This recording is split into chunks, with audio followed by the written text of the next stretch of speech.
Okay, here we go with today's video. It's going to be about the a trigger stop, which is a unique item.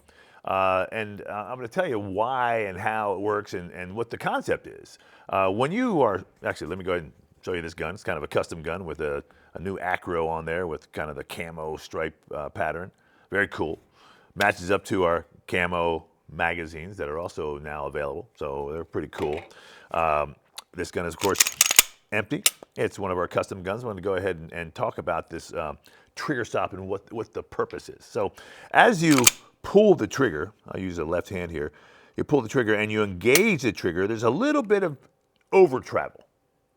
Okay, so the trigger, releases the striker and it continues to move backwards. And then when you go to reset, it's right there, basically. Now, the trigger stop reduces the over travel and also improves the reset because it doesn't have to move that far. Now, it's infinitesimal, it's really small, but it does make a difference to people who are shooting competition because the faster you can manipulate the trigger, the faster you can shoot. The concept being the trigger stop that we have developed is inside of the trigger housing.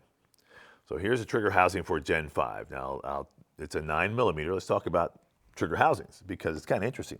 A lot of people with a 9mm, they'll get their trigger housing. They're going to look at the trigger housing. They're going to see that this is an ejector.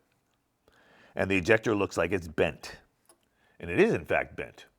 It's bent on purpose. The reason it's bent is because it's a 9mm cartridge. It's a little smaller, so it has to lean over just a little bit. Whereas the 40 caliber ejector is straight because the 40 caliber is a little bit larger, so it can engage the case that way. The only way the 9mm can actively or consistently engage is to be bent a little bit. So a lot of people say, hey, my ejector is bent. Well, no, it's designed to, and that's what makes it a 9mm. Now, the ejectors are separate pieces. You can grab this with a pair of pliers and pull it straight out. So it's really an assembly here. You have the trigger housing, the plastic piece.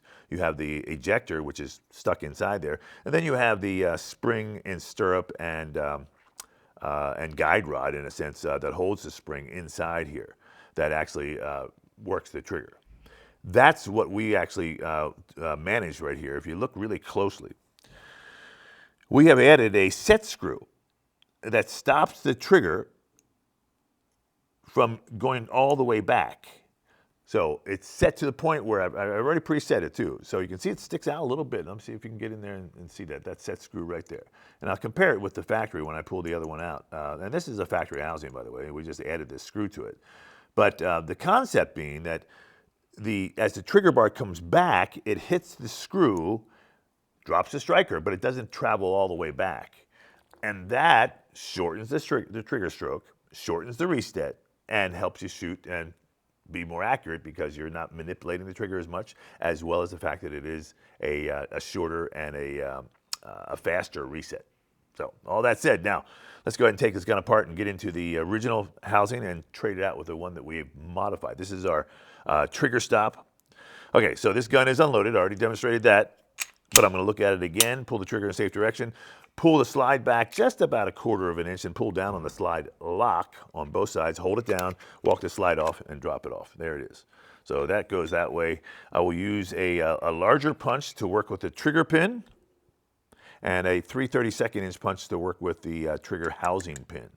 Got to take them both out because I had to get to that trigger housing in there. Sometimes when you manipulate this trigger pin, you have to wiggle the slide stop a little bit. I've worked this a little bit already, so I know it's going to come out pretty easy, just like that. And you can, you'll see that, sometimes it's harder. So, I've seen this by Glock armorers across the country, is that you basically, take a punch and you get on top of it with your chest.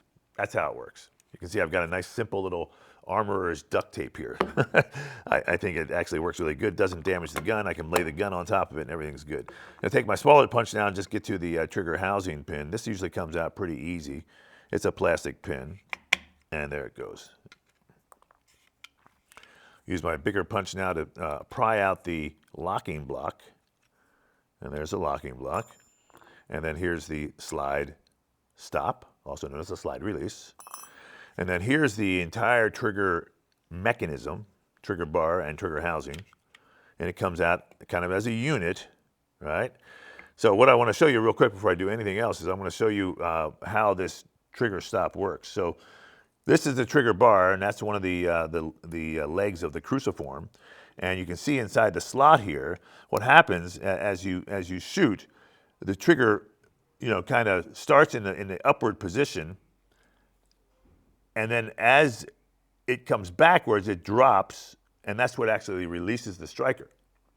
So the tail end of the cruciform actually grabs hold of the striker, this back part right here, the lug back there, pulls it back, and then it's forced down by the connector, the trigger bar is, forced down, and that's what actually releases the striker, and the striker goes forward under spring pressure, and bang, and then it cycles and does it all again.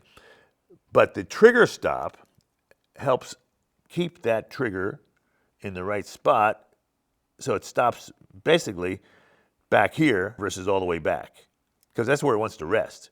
So we're going to go ahead and get that trigger stop lined up so that it'll actually rest a little bit forward, but it already released the trigger and it's already past the shelf. People will talk about the shelf. That's the safety shelf that Glock has, that the trigger, when it's in its cocked position, it sits up there on that shelf. Let me see if I can pull it up here real quick. It sits up there on that shelf and it won't go down because that shelf prevents it from dropping down, which means it won't release the striker because the trigger bar is sitting on that shelf, and that's the shelf that's built into the trigger housing, this shelf right here. So that's the little safety mechanism, and the trigger cruciform, the cruciform of the rear of the trigger. Let me go and take this apart real quick. This being the trigger bar, and this is called the cruciform right here, because it's shaped like a cross. And this is the piece that actually rests on that shelf we were talking about. This rear tail of the cruciform is what grabs hold of the striker. The front edge is what goes inside of the stirrup, inside the trigger housing. So we're going to use the original connector. So to take the connector out, I'm going to take my 3/32 inch punch. I'm going to put this thing over top of my armorer's tape here a little bit so I have a place to drive it out. And at the back side, there's a little hole there. There's a slot and a hole, and it takes this punch perfectly, and it's going to drive that connector right out just like this. Boom. There it goes. And you can see that hole a little bit better right now. So now there's the original, and here's the trigger stop version. And so I'm going to go ahead and now put the connector back inside of it. And to do so, I just kind of a press fit with your fingers. So you can see there's one side it goes in, and I will stick it in there and just push it straight in there. And like I said earlier, this is a factory trigger housing that we've modified. Take my little hammer and just give it a little tap, just so it's all seated and it's good.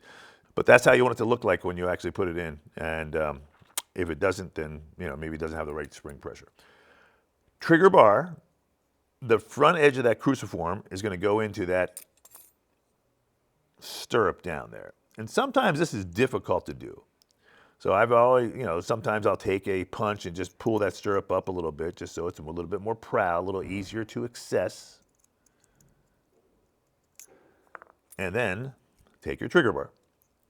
You kind of have to slide it in there in an angle like so, and make sure you capture it, and then you just kind of pull it forward and push it down.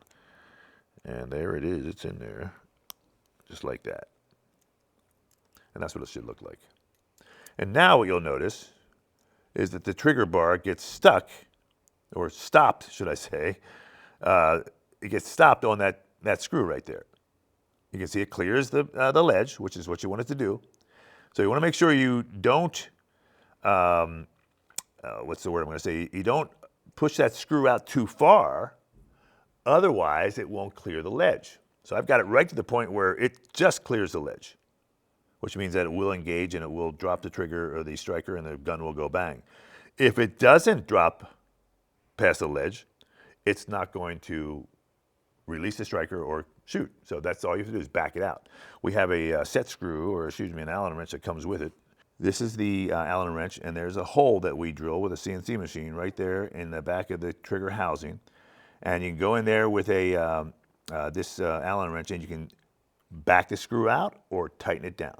I've got it set exactly where I want it to be, so that it stops that trigger from going all the way back, which is the idea because it helps you shoot faster. Now, to assemble, we're going to go ahead and drop the trigger shoe in first. And it goes in just like that. And now push this down and everything looks good. The hole lines up, I'm all good to go. So the next thing is our slide stop. Just drop it right over top of the trigger. There we go, like so. Let's see, upside down there. There we go. All right, the holes line up good. Here comes the locking block. You always just want to make sure your holes look good, and push the locking block down. All right, if the holes are slightly, not perfect because something's in the way, you can either push the trigger bar down a little bit just to make it line up better, or this slide stop, get up on top of that. And that's typically the one I see that kind of sticks up a little because it has a spring that's pushing on it. So maybe you want to put your finger on it right there and just push down. At this point, I see a pretty good hole, so I should be able to take my trigger pin. Again, the trigger pin is the fatter one with the 2 notches in the middle. And I should be able to just work this in by hand, pretty far. And there, I got it mostly away. Take my hammer with a nylon punch and just tap it a couple times. And at this point, I also want to take a punch now, and I want to true this pin up just a little bit on both sides and make sure it engages those notches. The slide stop engages the notches. So the click you heard was the actual slide stop locking into those 2 notches on the pin. And you want to hear that click because that means that it's properly located. It's going to give you the proper action on your slide stop. At least you want to do is, if you don't hear the click, you want to have it somewhat centered because you don't want to have too much on one side or too much on the other side because it may not really lock into those notches, which, the gun's still going to work, just not necessarily as optimal as you want it to. How's that? Last pin is the trigger housing pin. It's a plastic pin, goes in the back here. I can stick that in mostly by hand as well and take my little hammer here and just tap it in. And take my punch and true it up. So it looks good. It's not going to interfere with my grip on either side. Looks good there. Here comes my slide now. And we go ahead and kind of line up our rails. And there you have it.